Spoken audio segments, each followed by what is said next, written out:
France has produced some of the greatest footballers to have ever played the game. Just Fontaine, Michel Platini, Eric Cantona and Zinedine Zidane. It's an enviable list to which you can add their leading scorer of all time, Thierry Henry, and perhaps soon their best active scorer, Karim Benzema.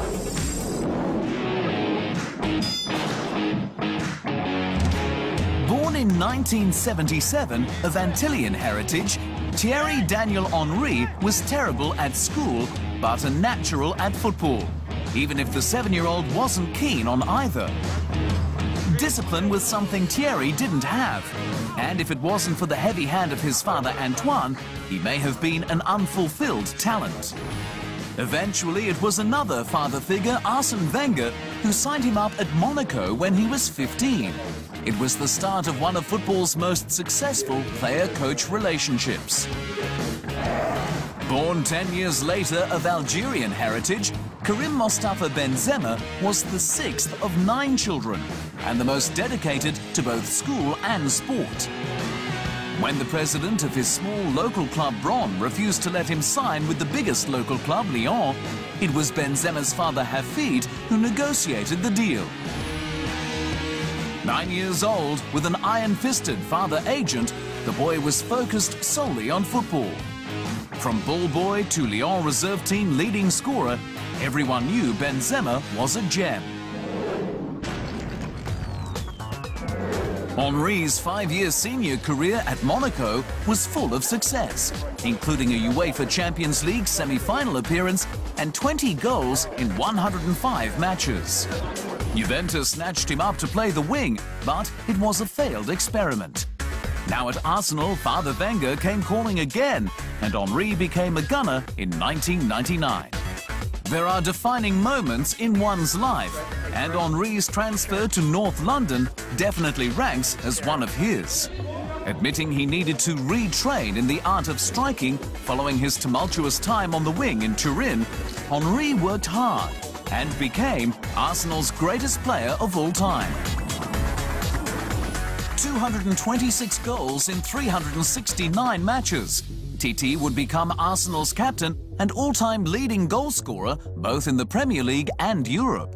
He led the team to an unbeaten season in 2004, a Champions League final in 2006, and because of injuries and a rebuild, put 24 million euros into management's pockets with the move to Barcelona in 2007.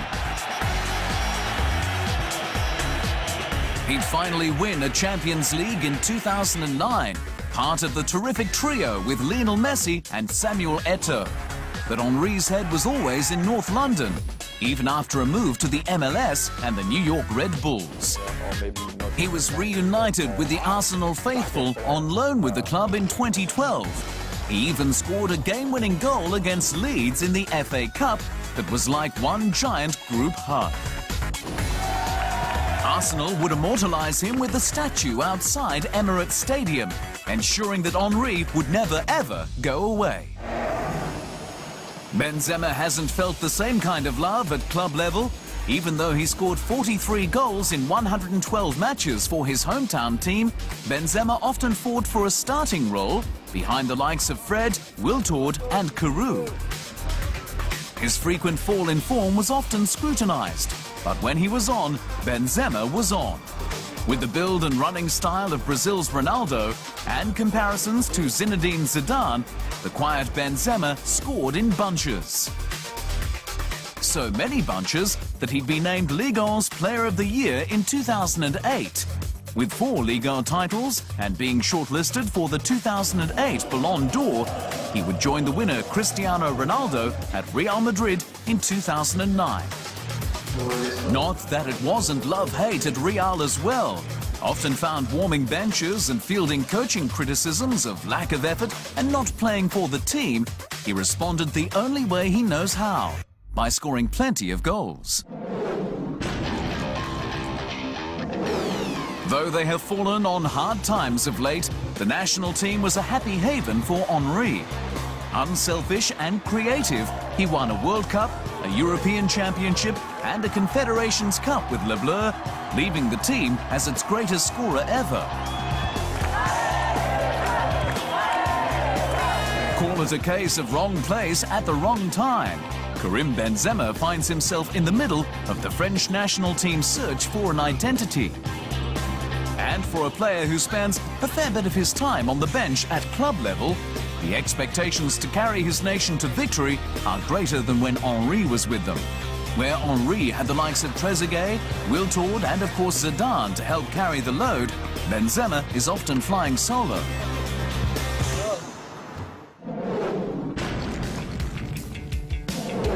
Off the field, Benzema has had his share of controversy, including an alleged encounter with an escort who may have been underage. And the frequent car accidents aren't helping his troubled image. He may have an inherent gift on the field, but that doesn't make him comfortable in the media spotlight. Henry has had his share of off-field instability, with a marriage to an English model which ended in divorce after 5 years. But he could teach Benzema a thing or two on losing himself in service to get over his own problems. Henry has immersed himself in numerous social causes. His highly publicized efforts to stop racism in football saw him feature on the Time 100 Most Influential People list. And when he's not raising money for charity, he's boosting his profile as one of the most highly endorsed athletes in the world. A fashion icon dripping with confidence and charisma, he's represented such brands as Renault, Nike, Reebok and Tommy Hilfiger. A decade younger, Benzema has a long way to go before he can reach the goal-scoring heights of one of the greatest strikers ever. But if he can just find a permanent place in someone's starting 11, there's no telling what Coco could do.